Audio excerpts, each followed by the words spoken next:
Baik, selamat pagi pada seluruh anak didik kami, dimanapun kalian berada. Ya, kita akan mulai pelajaran kita pada hari ini tentang prakarya dan kewirausahaan. Langsung saja Bapak akan tampilkan materi yang akan kita pelajari pada hari ini.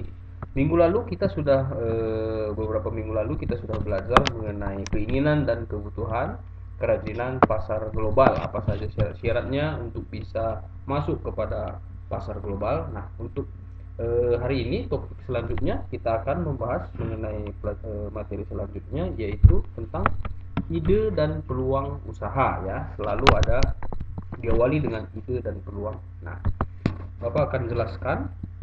Sebelum Bapak jelaskan, Bapak akan sampaikan tujuan pembelajaran kita pada hari ini supaya kita bisa fokus ya kepada tujuan yang akan kita capai.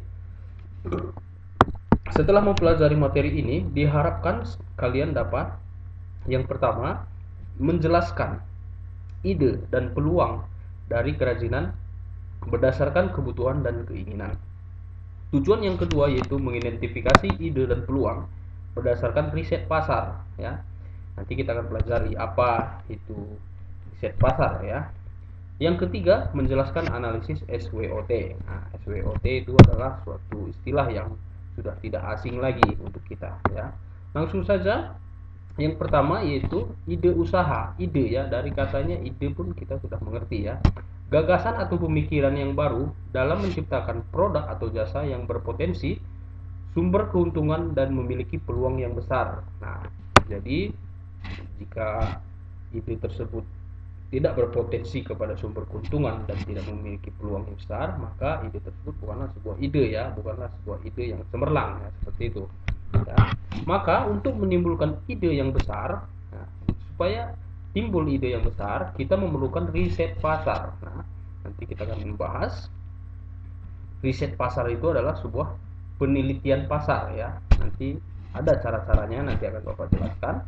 Riset membantu dalam langkah-langkah perencanaan usaha yang akan dilakukan, yang akan dipasarkan ke pasar global gitu ya. Nah, sorry. Ini adalah urutan daripada riset pasar. Nah, jadi riset pasar itu adalah sebuah penelitian ya. Nanti ini kalian sudah kelas 12 ya. Nanti kalau kalian lanjut ke perguruan tinggi, kalian akan sering temukan hal-hal seperti ini ya. Kalian akan sering mendapatkan tugas seperti ini, yaitu tentang riset atau penelitian pasar atau tentang penelitian ya. Ini adalah yang pertama, urutannya itu adalah merumuskan masalah ya. Harus dirumuskan dulu masalahnya apa. Masalah itu adalah identifikasi suatu masalah ialah sebuah pertanyaan lengkap dan terperinci tentang lingkup masalah yang akan diteliti tentang kerajinan. Nah, jadi dibuat pertanyaan lengkap dan terperinci. Nah, setelah masalahnya dirumuskan, maka langkah riset selanjutnya yaitu adalah menentukan tujuan. Nah, tujuan ini ditentukan supaya tidak salah langkah ya, supaya tidak kehilangan arah. Jadi harus ada tujuannya. Setiap kegiatan yang kita lakukan harus berfokus kepada tujuan ya. Jadi ketika kita sudah mulai salah, kita harus bisa berbalik kepada tujuan. Nah, jadi tujuan yang ditetapkan harus jelas dan spesifik. Nah, setelah tujuannya ditentukan, maka kita mulai masuk kepada tahap pengumpulan data. Nah, pengumpulan data yang pasti data yang dikumpulkan adalah yang berhubungan dengan tujuan ya. Aktivitas mencari data yang dibutuhkan dalam rangka mencapai tujuan penelitian.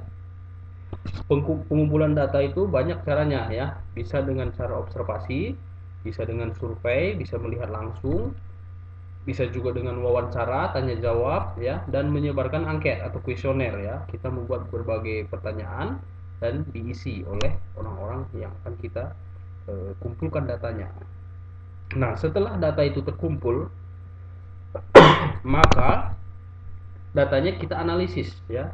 Suatu proses atau upaya untuk mengolah data menjadi informasi baru sehingga karakteristik data menjadi mudah untuk memeriksa, membersihkan, mengubah dan membuat. Nah, itu selanjutnya baru tahap yang terakhir adalah interpretasi hasil, yaitu bentuk dari kegiatan untuk melakukan penggabungan terhadap sebuah hasil dari analisis dengan berbagai macam pertanyaan, kriteria, maupun pada sebuah standar tertentu guna untuk dapat menciptakan sebuah makna dari adanya sebuah data yang telah dikumpulkan oleh individu atau kelompok.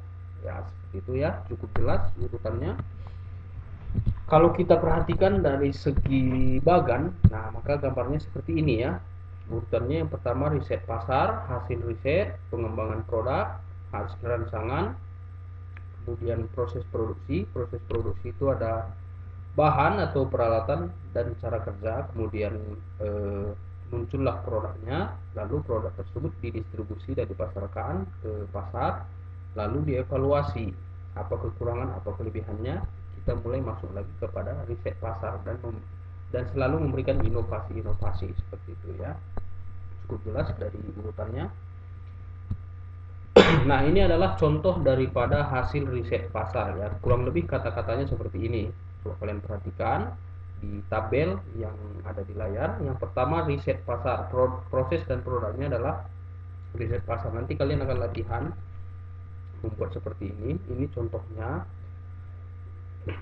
Proses dan produknya adalah riset pasar. Ide hasil diskusi itu kerajinan berbahan dasar kulit sapi banyak diminati berbagai kalangan, terutama yang berbentuk sepatu. Nah, ini adalah dari hasil wawancara, dari hasil survei, maka ditemukan kerajinan tersebut yang banyak di pasar itu adalah dari bahan kulit sapi dan berbentuk sepatu. Kemudian hasil risetnya, kulit sapi harganya yang relatif lebih rendah dan sesuai untuk dijadikan sebagai bahan pembuatan sepatu. Kemudian pengembangan produknya bersaing dengan inovasi dengan menciptakan inovasi baru yang belum pernah ada sebelumnya. Kemudian hasil rancangan menciptakan produk-produk baru yang dapat digunakan orang lain. Bahannya apa? Kulit sapi, peralatannya mesin jahit, jarum, benang, dan pola.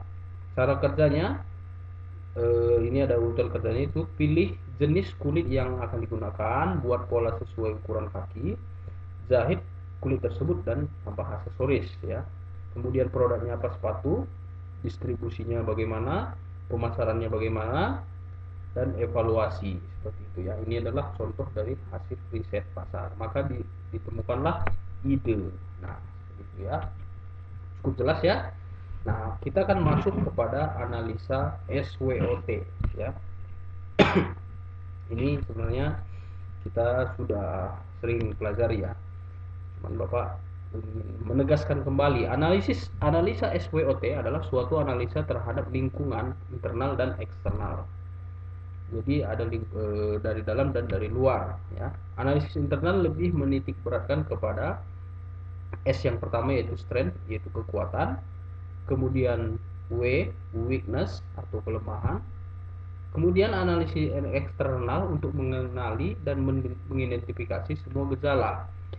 Yang pertama adalah peluang atau opportunity yang ada dan yang akan datang. Kemudian T, threat atau ancaman dari adanya kemungkinan adanya pesaing atau calon pesaing. Nah, ini adalah sebuah ancaman. Nanti akan Bapak tunjukkan contoh pembuatan SWOT ya.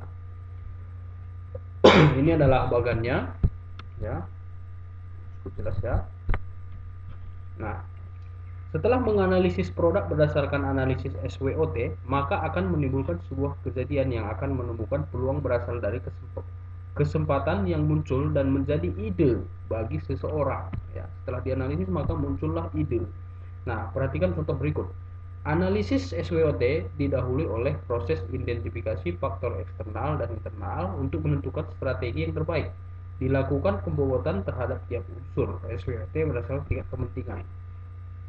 Analisis SWOT dilakukan dengan mewawancarai pedagang yang menggunakan kuesioner atau yang diwawancarai itu adalah aspek sosial, ekonomi, dan teknik pembuatan untuk mengidentifikasi faktor internal dan eksternal yang mempengaruhi keberhasilan usaha. Ini yang akan dikerjakan ya. Nah, ini contohnya. Ini contoh dari salah satu produk yang ada di Indonesia yang pertama adalah kekuatannya. Dari segi kekuatannya yaitu citra produk sepatu bata ya, ini sudah sangat terkenal, yang sudah terkenal di kalangan masyarakat. Nah, ini merupakan sebuah